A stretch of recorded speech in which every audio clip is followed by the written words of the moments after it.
모든 영상에 소개하는 내용들은 각자의 판단에 맡깁니다. 리 에이스 채널은 항상 모든 영상에 있어서 유료로 하는 것들은 신중하게 결정하시는 것이라고 말씀드립니다. 아울러 무료로 하는 것들 역시 각자의 판단으로 선택해서 결정하시는 점이라는 것을 강조드립니다. 안녕하세요, 리 에이스입니다. 자, 여러분들 이번 시간은 파이코인 코어팀 움직임 중요 발표에 대해서 살펴볼 겁니다. 로드맵은 6월 28일에 나온다라고 얘기가 지금 있어요. 그리고 290만 파이 사용 로드맵 출시 일정에 대해서 한번 또 살펴볼게요. 290만 파이가 사용됐다라고 얘기도 하는데 뭐 아무튼 자세한 내용은 이번 영상을 통해서 하나씩 이야기 보따리를 좀 풀어야 될 것 같습니다. 자, 보도록 할 건데요. 일단 지금 비트코인하고 이더리움 이런 움직임들을 볼 거예요. 자, 비트코인 ETF하고 이더리움 ETF인데 비트코인 ETF는 6일 연속 순유입세를 지속 중이고요. 이더리움 같은 경우에는 13일 연속 순유출세를 지속 중이라는 거 여러분들이 확인하셔야 될 것 같습니다. 자, 그 다음에 미 상원의원, 미 정부 금 매도하고 비트코인을 매도해야 된다, 매입해야 된다라고 해서 내용이 나오죠. 그리고 미국 상원의원 신시아 루미스가 뉴욕에서 열린 암호화폐 컨퍼런스에 참석해서 미국 정부는 금을 팔고 비트코인을 매입해야 된다라고 밝혔다. 그래서 100만 비트코인 매입을 골자로 한 전략 비축안 이렇게 해서 S954 법안을 재발의한 바 있다라는 이런 내용이 나와 있습니다. 자, 그리고 다음 내용 보면은 분석 트럼프발 관세 공포에서 단기 매도 압력이 높다라고 하는데 저는 매도 압력보다는 요 지금 매도가 아무래도 일시적으로 좀 많이 하락을 했잖아요, 전체적으로. 그러다 보니까 횡보 아니면은 조금 더 추가 하락해서 해봐야 얼마 안 된다라고 지금은 생각을 합니다, 개인적으로는. 4월 초까지는 매도 압력을 받을 수 있다 해서 상호 관세를 발표한다 이렇게 되면 또 관세 전쟁이 붙어버려서 관세 발표 이후에는 시장의 불확실성이 해소되면서 비트코인 등 위험 자산에 대해서 매수세가 다시 살아날 수 있다라고 얘기를 합니다. 지금 약간의 그런 불확실성들 때문에 약간 문제가 있다, 좀 불안하다 이렇게 보시는 분들이 상당히 많다라는 거 여러분들이 좀 인지하셔야 될 것 같아요. 자, 일본 부동산 업체 결제 옵션에 리플 솔라나 도지를 추가했다라는 내용이 나와요. 그래서 일본 부동산 업체 오픈하우스 그룹이 부동산 결제 옵션에 리플 솔라나 도지를 추가한다고 발표를 했다. 기업 측은 해당 계획은 에이전트와 클라이언트의 수요에 따라 암호화폐 결제 옵션을 다변화한 조치다. 이를 통해 새로운 수익원을 창출할 수 있는 기회를 확보할 수 있을 것이다 라고 전했다고 합니다. 리플 솔라나 도지가 추가됐다라는 내용도 볼 수 있고요. 현재 크립토 버블로 봤을 때는 우리 파이코인이 여기에 보이진 않아요. 큰 변화나 뭐 이런 게 없었다라는 느낌이 드는데 당연히 위크로 봤을 땐 좀 보일라나요? 위크로 봤을 땐 역시나 파이가 34.7% 일주일 만에 이렇게 빠졌다라는 건 상당히 또 크게 느껴질 수 있을 것 같아요. 자, 다음 내용 보면은 파이에 대한 이제 본격적인 내용들. 파이코 팀, 그레이스 피리어드를 놓친 것에 대한 페널티를 더 가벼운 것으로 변경해야 된다고 생각하십니까? 마이그레이션 하기 전 6개월 동안 채굴한 것을 제외한 모든 것을 포기한 대신 파이의 일부만 포기하는 것과 같아요? 이런 질문도 있고요. 파이 네트워크는 현재 431만 명이다 라는 거 확인할 수 있습니다. 약간 소폭 늘어났어요. 전날보다 한 2,000명 정도 늘어났는데 이제 그 폭이 막 완전 크진 않다라고 좀 느껴져요. 도지코인 435.9만 팔로우는 여전히 한 5만 좀 넘게 차이가 난다라는 거 확인할 수 있습니다. 자, 니콜라스 코칼리스 해가지고 53.7만 팔로우도 이분은 좀 늘어났어요. 그쵸? 그래서 좀 늘어났다. 자, 그리고 나서 바나나 망고 신선한 과일을 구매하고 파이로 결제를 해서 여전히 이렇게 이제 결제하시는 분들도 많이 있다. 3월 20일인데 0.00000063 파이. 저는 진짜 그냥 파이가 정 안 된다 싶으면은 그냥 구매해서 이런 데 가서 열심히 쓰면 될 것 같다라는 생각도 들어요. 신선한 과일을 구매하고 파이로 결제를 한다. 솔직히 이분들은 남는 게 뭘까요? 구황작물 같은 거 이렇게 팔고 하는 건 좋은데 파이에 대해서 좀 의문점이 들 때가 있어요. 이런 거 보면은 약간 괴리감이 있고 그 다음에 이런 분들이 차라리 파이를 더 모아야 된다고 하면은 이런 구황작물을 갖다 팔 게 아니라 파이를 갖다 매수를 하는 것도 좀 큰 힘을 받을 것 같다 저는 생각이 들어요. 한편 이런 내용도 있어요. 코인게이프에 따르면은 파이코인이 1달러의 심리적 지지선을 무너뜨린 후에 하락세가 가속화되고 투자자 신뢰에 큰 타격을 입었다. 0.9달러 선에서 거래 중이고 40%가 넘는 낙폭을 기대했다 하는데 정확히 얘기하면 40%까지는 안 돼요. 아무튼 파이 네트워크를 둘러싼 사기 논란은 이번 가격 하락의 주요 원인 중에 하나로 지목이 되고 있다. 커뮤니티 내부에는 해당 프로젝트가 구조적으로 불공정하고 가격 급락 이후에 투자자들에게 저가 매수를 유도하는 방식조차 의심스럽다는 반응이 나오고 있다라는 이런 내용들 우리가 확인할 수 있습니다.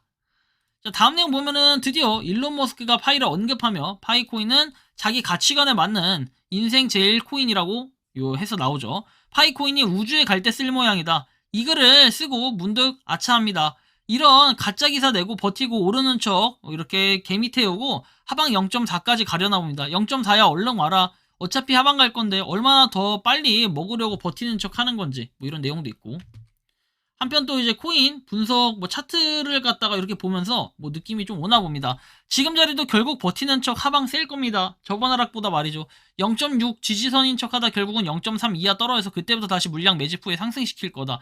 눈속임 차트라 대기하다. 뭐 이러면서 폭등할 거다 하는데, 이런 분들 특징이 뭐냐면은 자기네들이 저점 매수하고 싶으니까 저짓거리 하는 거예요. 여러분들 참 대단한 것 같은데, 여러분들 저점 매수하는 건 여러분들의 자유예요. 그렇지만 저런 거에 현혹돼가지고 여러분들이 야 이거 더 떨어질 때까지 더 떨어질 것 같아 팔아, 이건 아니에요. 각자 좀 판단을 하라는 그런 말씀을 다시 한번 드리고 싶고, 하여튼 별로 그렇게 좋은 사람들은 아니다, 이렇게 생각하고, 지금 파이의 가격은 0.9995 이렇게 왔다 갔다 하고 있어요. 뭐 1달러 선에서 그리고 0.995까지 떨어졌다가 0.9995 해서 지금 1달러를 약간 딱 그 기준으로 해서 계속 왔다 갔다 하고 있다, 와리가리 하고 있다라는 걸 우리가 좀 확인할 수 있습니다.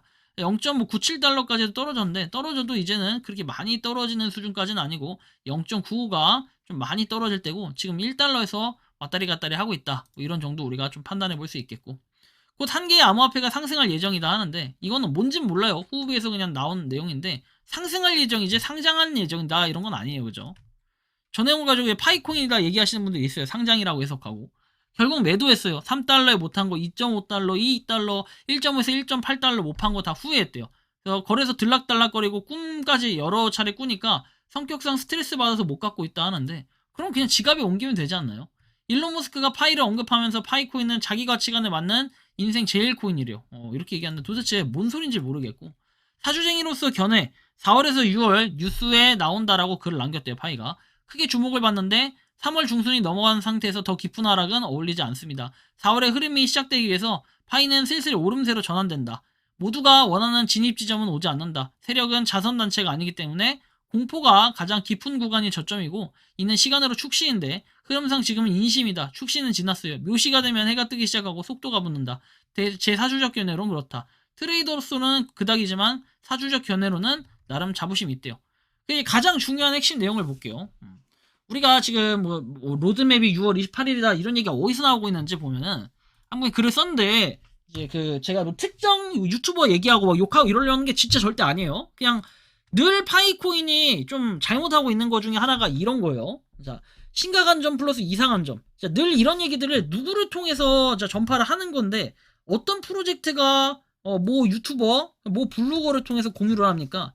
때로는 신빙성 있는 자료들이 올라오고 신뢰를 한다라고 이렇게 말들은 하지만, 코어팀에서 말하는 커뮤니티 소통 방식이 과연 여러분들 이런 건가요? 여러분들이 원하는 게 특정 인플루언서를 비하하거나 비판하는 이런 게 아니라 하나의 코어팀 소통 방식에 매우 큰 문제라고 저는 보는 거예요. 물론 그 인플루언서나 누군가가 코어팀의 관계자다, 그래서 그런 얘기를 이렇게 들었다라고 하면은 좀 그건 이해는 가지만, 참 저는 이것도 이해가 안 되는 거예요. 그거를 왜 비문식으로 해서 일부 사람만 알 수 있을까, 이런 건데, 6개 거래소 오픈된 메인넷 외에 점진적 완전한 오픈 메인넷을 확장하기 위한 유틸리티 생태계 이렇게 확장 전환에 대한 구체적 로드맵을 파이데이에 구체화 예정이라고 나와요. 그리고 290만 개 파이가 집계됐다고 나오고, 그리고 아마존 파이닷컴에서 웹브라우저가 업데이트된 이후에는 그렇다라는 얘기. 도메인 수익금은 파이 개발 생태계 이벤트에 쓰일 것이다. 파이의 개발자 지갑 멀티시그 진행 중이고, 파이의 광고 계획 그리고 개발자 참여 진행 중이고, 파이 디앱 관련 퀄리티 그리고 기능이 다소 부족함을 숙지 중이다 해서 나와요. 현재 많은 인플루언서 개발자들이 참여 중이지만 그에 따른 보상이 지급이 상당히 열악하다고 한다. 파이 가치 상승을 도모하기엔 역부족이라고 얘기를 하고, 개발자들의 리소스가 부족하다는 평가가 있습니다. 좀 더 아래로 내려서 보면 현재 많은 인플루언서들이 참여 중이지만 아직 열악하다 했고, 제일 중요 2차 마이그레이션에 대한 지금 날짜 수량에 대해서 계산을 시작했다고 함. 앞으로 1, 2개월 보고 있다고 함. 저는 이것도 좀 의문이에요. 와, 이게 무슨 지금 날짜 2차 마이그레이션 곧 되겠다, 조만간 되겠다 하더니 여기서 또 1, 2개월 걸린대요. 근데 전 이거 2차 마이그레이션은 언급이 지금 되면 안 돼. 분위기도 안 좋고 하는데 무슨 2차 마이그레이션 돼가지고 얼마나 더 폭락을 시키려고 지금 이런 분위기를 조성하는 건지 이해는 안 갑니다. 다음 중요. 점진적 오픈 메인넷에서 노드의 완전한 서지를 이루기 위한 리소스가 현재로서 많이 부족하여 바이낸스 등 메이저 거래소의 상장 유보가 사실상 현실화되었다고 이렇게 파악했다고 함. 이건 무슨 퀘스천 마크인지 모르겠는데, 아니 그러면 다른 거래소는 여러분들 아시는 것처럼 그 노드의 완전한 서지를 이루기 위한 리소스가 뭐 부족하지 않아가지고 다른 거래소에 상장을 했습니까? 그게 뭐 좀 앞뒤가 안 맞는 얘기들이죠, 이거는. 그리고 파이 챌린지 발표를 하려 했지만 2월 20일 하지 않았다. 뭐 존나게 많이 미흡하고 부족하고 된 것이 겨우 거래소 메인넷밖에 없다고 함. 6월 28일 다시 봅시다. 끝 이러는데 저는 좀 다른 관점이에요. 지금은 도메인 수익금이 중요한 게 아니에요. 근데 뭐 도메인 수익금 얘기도 나와요. 근데 이런 3월 14일 유예기간 이런 수량들에 대해서 앞으로 어떻게 할 것인지 이런 해석하고 평가가 필요해요. 그리고 코어팀이 진짜 진정으로 운영을 하고 있다면은 일방적이고 단방향적인 특정 유저를 통해 전파가 되어야 되는 게 아닌가. 그래서 직접 코어팀에서 공식 공지를 통해 공유하는 게 당연히 신빙성 있고 확실한 말이 아닌가 이런 얘기예요. 그죠?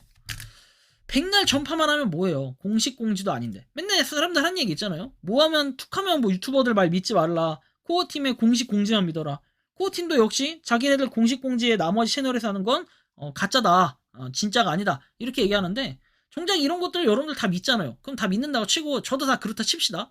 아니 근데 제가 얘기한 것처럼 유예기간 이후의 수량들 앞으로 어떻게 될지 이런 해석평가를 먼저 해야 되는 거 아니에요? 이런 것도 안 해. 자체적으로 대화 내용 갖다 이거 올린 걸 거 아니에요? 이런 것도 안 하고. 저는 이런 뭔가 코어팀의 일방적인 모습들이 좀 문제가 있는 거예요. 그리고 뭐 도메인을 통해서 290만 파일을 사용했다 했는데 이제 여기 나와요. 도메인 입찰 총가격 290만 파일 나오죠. 그리고 외부 확장자 연계가 될 것이다. 그리고 수익금이 파이 생태계 개발 그리고 이벤트에 쓰일 것이다. 아니 근데 이거에 대해서 여기는 또 이렇게 본 목적을 써놓고 대외적으로는 또 다르게 조금 글자 좀 문구가 약간 다르긴 하지만 그것도 논란이 될 수 있는 부분은 잠재워야 되는 거잖아요. 그러니까 그런 생각을 좀 해야 되는데 저는 좀 의문점이 많이 드는 부분들입니다. 어쨌든 이번 시간은 290만 파이 사용 그리고 로드맵 이 출시 일정에 대해서 좀 뭐 살펴봤는데 이 코어팀의 움직임 어떻게 보면 나름 코어팀 자체적으로 중요한 발표를 하긴 했지만 이거를 왜 숨기는 건 아니지만 뭔가 일부 사람의 의거에서 말이 나오고 있는지 참 의문점이긴 하네요. 여러분들이 생각하는 파이코인은 어떤지 자유롭게 여러분들의 의견 한번 댓글로 남겨주시면 좋겠다라는 말씀 드리며 이번 영상은 여기서 마치는 걸로 하겠습니다. 도움이 되셨다면 구독과 좋아요 알림 설정 부탁드리겠습니다. 니 에이스였습니다. 감사합니다. 평소에 궁금하셨지만 내가 시도해보기 어렵거나 시간 낭비하고 싶진 않고 새로운 제보를 해주실 분들께서는 아래의 주소로 메일을 보내주시면 제가 해결해드리겠습니다. 단톡방은 유튜브 검색창에 소통창구를 개설했습니다를 검색해주셔서 확인하시면 됩니다. 아울러 채널 멤버십 가입 시 다양한 혜택을 누리실 수 있으니 참고해주시기 바랍니다. 시청해주셔서 감사합니다.